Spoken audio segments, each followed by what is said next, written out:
पढ़ेंगे इरिगेशन। देखो, इरिगेशन क्या होता है? विज्ञान के अंतर्गत फसल अवधि के समय फसल के पोषण के लिए भूमि या खेत को आवश्यक पानी की मात्रा कृत्रिम अनुप्रयोग द्वारा पूर्ति करना सिंचाई कहलाता है। भाई बात समझ क्या है ना, आर्टिफिशियल तरीके से जो वाटर सप्लाई जो की जाती है खेतों में सिंचाई के लिए, उसी को ही इरिगेशन कहते हैं। दोबारा देख लो एक बार फिर से कि विज्ञान के अंतर्गत फसल अवधि मतलब क्रॉप पीरियड, फसल अवधि के समय फसल के पोषण के लिए भूमि या खेत को आवश्यक पानी की मात्रा कृत्रिम अनुप्रयोगों द्वारा पूर्ति की जाती है पानी की, उसे सिंचाई कहते हैं। ठीक है, अब सिंचाई की आवश्यकता क्यों होती है देखो, देखते हैं। फसलों को बीजों के अंकुरण से लेकर पौधों की उत्पत्ति, बढ़ोतरी, पकने तक निश्चित अंतराल पर उचित मात्रा में पानी की आवश्यकता पड़ती है। यदि फसलों को समय पर सुनिश्चित ढंग से पानी नहीं मिलता है तो इससे फसलों की गुणवत्ता और उपज प्रभावित होती है, इसलिए सिंचाई की आवश्यकता होती है। ठीक, नेक्स्ट, सिंचाई की आवश्यकता का क्या रीज़न है? सिंचाई की आवश्यकता का रीज़न क्या है? देखो भाई, हमको आर्टिफिशियल तरीके से सिंचाई इसलिए देनी पड़ती है क्योंकि वर्षा की निरंतरता सही नहीं है।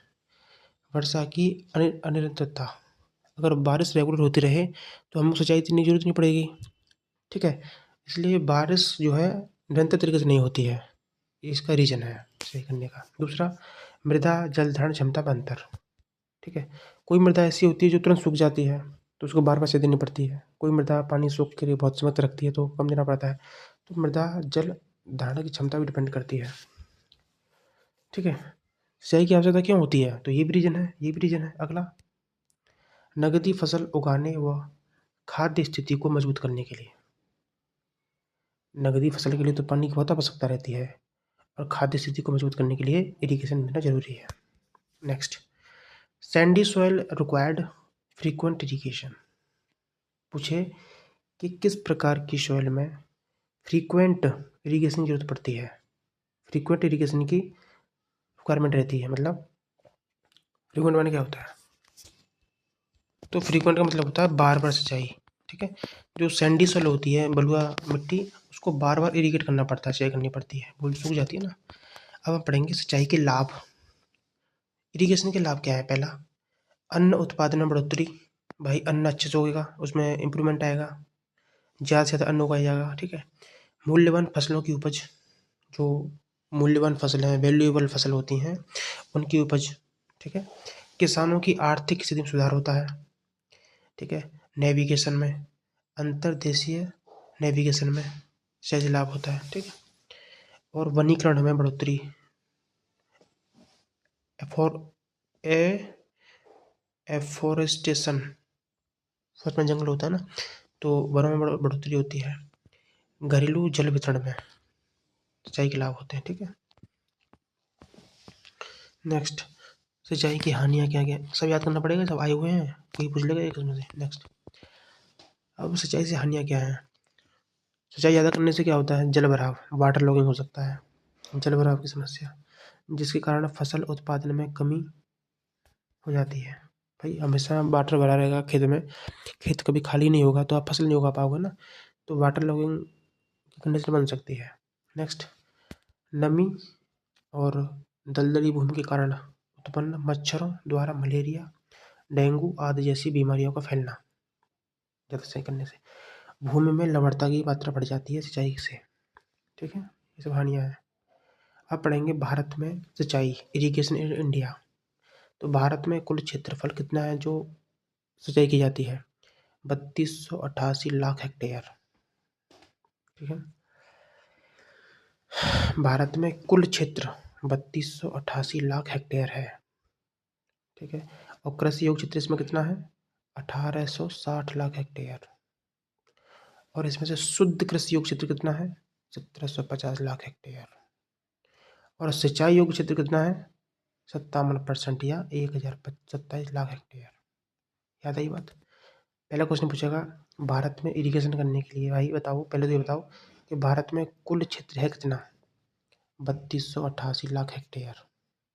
ठीक है, जिसमें से सिंचाई योग्य कितना है 57%, मतलब 1027 लाख हेक्टेयर क्षेत्रफल ऐसा है जिसमें सिंचाई की जा सकती है।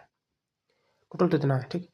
और कृषि योग्य कितना है 1860 लाख हेक्टेयर, और शुद्ध कृषि योग्य है 1750, याद रखना। नेक्स्ट, पंजाब राज्य में अन्य राज्यों की तुलना में सिंचाई योग्य क्षेत्र 87% है। नेक्स्ट, आप पढ़ेंगे क्लासिफिकेशन ऑफ इरिगेशन। इरिगेशन का क्लासिफिकेशन कितने प्रकार से किया गया है। देखो आप ध्यान से,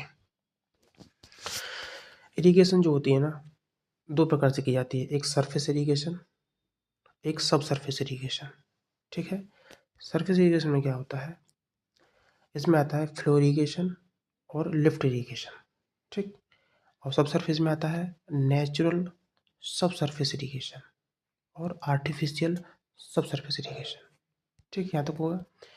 अब यहाँ से जो आगे डिवाइड किया गया तो फ्लो इरिगेशन का डिवाइड किया गया यहाँ से, ठीक है। क्या है, फ्लो इरिगेशन को भी 3 भागों में बांटा गया है।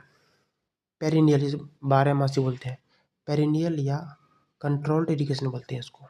दूसरा इनअंडेशन या वाइल्ड इरिगेशन, ठीक।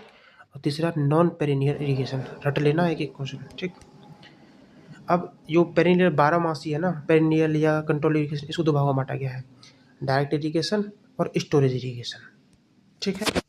अब इन सबको एक एक करके देखेंगे एक्सप्रेशन सहित। देखो, पहला है सरफेस इरिगेशन। भाई यहीं से तो पढ़ रहे हैं हम, यहाँ से इरिगेशन 2 प्रकार का होता है, सरफेस और सब सरफेस। पहले सरफेस का काम खत्म करेंगे, सरफेस इरिगेशन। देखो, इस प्रणाली में पानी को भू सतह पर प्रवाहित किया जाता है, सरफेस पर प्रवाहित किया जाता है, जिससे सिंचित भूमि नम अवस्था में बनी रहती है, ठीक है।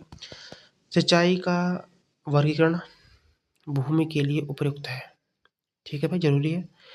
यह प्रणाली न्यूनतम से मध्यम निस्यंदन दर और 2 से 3% ढालू भूमि के लिए उपयुक्त है। भाई सरफेस इरिगेशन जो होती है ना, सिंचाई का ये जो सरफेस वर्गीकरण जो है कि भूमि के लिए उपयुक्त है, यह प्रणाली न्यूनतम से मध्यम डिस्चार्ज दर और 2 से 3% ढालू भूमि के लिए उपयुक्त होती है। अगर कोई भूमि 2 से 3% ढालू है तो वहाँ पर हम सरफेस इरिगेशन करेंगे, ठीक है। और इस सरफेस इरिगेशन की जो दर है ना, वो न्यूनतम से मध्यम निस्यंदन दर होती है, ठीक है। नेक्स्ट, दूसरा है फ्लो इरिगेशन। इस प्रणाली में पानी उच्च तल पर उपलब्ध होता है, जिस कारण खेत की सिंचाई गुरुत्वाकर्षण प्रक्रिया द्वारा होती है। मतलब फ्लो इरिगेशन में क्या होता है, जो पानी है ना, पानी तो हाई लेवल पर रहेगा तो वहाँ से वो बह के आएगा गुरुत्वाकर्षण बल के द्वारा, तो वो फ्लो के आता है, ठीक। तो उससे इरिगेशन होता है। नेक्स्ट है, अब ये जो है हमारा ये जो था ना, यहाँ पे पढ़ रहे थे सरफेस इरिगेशन, इसके बाद फिर आगे फ्लो इरिगेशन। तो फ्लो इरिगेशन 3 प्रकार का होता है। देखो याद ही रखा ना, ये रहा फ्लो इरिगेशन के प्रकार। पहला है, बताया था ना, 12 मासी इरिगेशन या पेरिनियल इरिगेशन। ये क्या होता है, इस प्रकार की सिंचाई के लिए नहरों में पूरे वर्ष मतलब 12 मास पानी भरा रहता है, और भारत में अधिकतर यही प्रयोग की जाती है, पेरिनियल इरिगेशन, याद रखना। 12 मासी सिंचाई के प्रकार कौन से थे, एक डायरेक्ट है और एक स्टोरेज वाला था, संचय, ठीक। टैंक सिंचाई, टैंक वाटर सिंचाई प्रणाली का उपयोग आंध्र प्रदेश में किया जाता है, ठीक। अब इसका अगला जो प्रकार था, पहला तो हो गया हमारा 12 मासी, दूसरा था नॉन पेरिनियल इरिगेशन, मतलब मौसमी सिंचाई। इस सिंचाई व्यवस्था में सिंचाई की निर्भरता मौसम या वर्षा पर रहती है। मतलब नॉन पेरिनियल इरिगेशन में टोटली वर्षा के ऊपर डिपेंड रहना पड़ता है। तीसरा था इनअंडेशन इरिगेशन, मतलब बाढ़ सिंचाई, ठीक है। ये क्या है, तो अपवाह क्षेत्र मतलब कैचमेंट एरिया में अत्यधिक वर्षा से नदियों में बाढ़ आ जाती है और बाढ़ द्वारा क्षति सिंचाई की जाती है, ये हो जाएगा अनअंडेशन इरिगेशन।